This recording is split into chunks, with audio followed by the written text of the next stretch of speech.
আর আমরা কাউকে নির্বাচন থেকে দূরে রাখা নয়, এটা আমাদের উদ্দেশ্য নয়। কিন্তু আমরা কি চাই যারা আমাদের এই যে অন্যান্য অন্যান্য যারা আমাদের নাগরিক তাদেরকে যেভাবে খুন করেছে, প্রায় ২,০০০ ব্যক্তি খুন হয়েছে, এবং যারা গুম হয়েছে, যারা বিভিন্নভাবে গুরুতর মানবাধিকার লঙ্ঘন করেছে,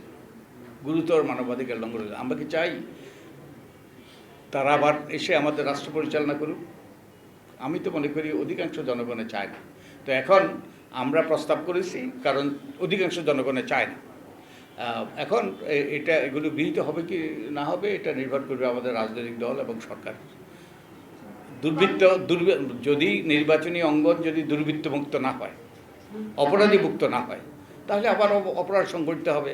তো আমরা কি সেটার পুনরাবৃত্তি চাই? দায়বদ্ধতা মানে কি? যে অন্যায় করে তাকে বিচারের আওতায় আসতে হবে।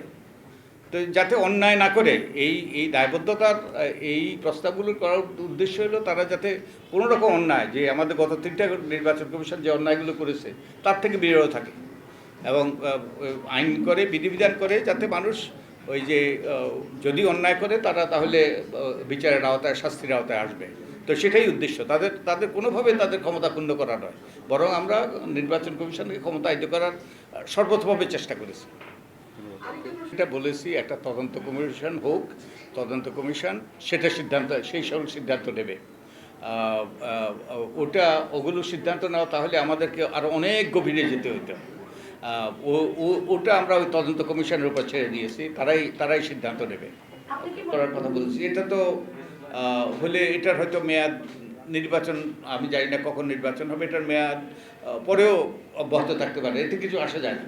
কিন্তু কতগুলো বিষয় যেগুলো নির্বাচন ব্যবস্থাকে সুসংগত করার ব্যাপারে, কার্যকর করার ব্যাপারে যেগুলো গুরুত্বপূর্ণ, এগুলো তো বাস্তবায়ন করা জরুরি।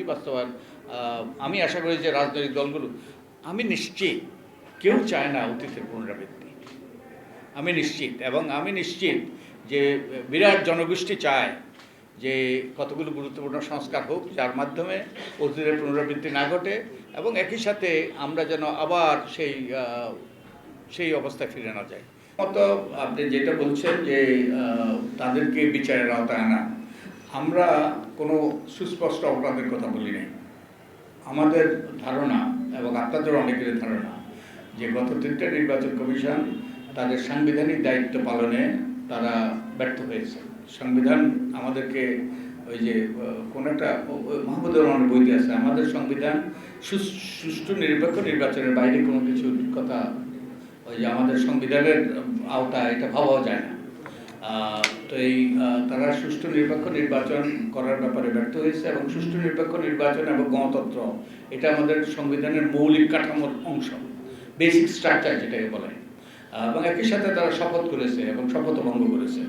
তো এই জন্য আমরা বলেছি একটা কমিশন গঠন করে কমিশন তারা তদন্ত করে বের করবে, তারা কোনো অপরাধ করে থাকলে তাদেরকে যারা বিচারের আওতায় আনায়। তো আমরা কোনো সুস্পষ্ট অপরাধের কথা বলিনি, আমরা একটা কমিশন গঠন করে নিরপেক্ষ তদন্তের কথা আমরা বলেছি। আরেকটা হলো যেটা আপনি বলেছেন, আমরা তো এই প্রস্তাবগুলো কিন্তু আমরা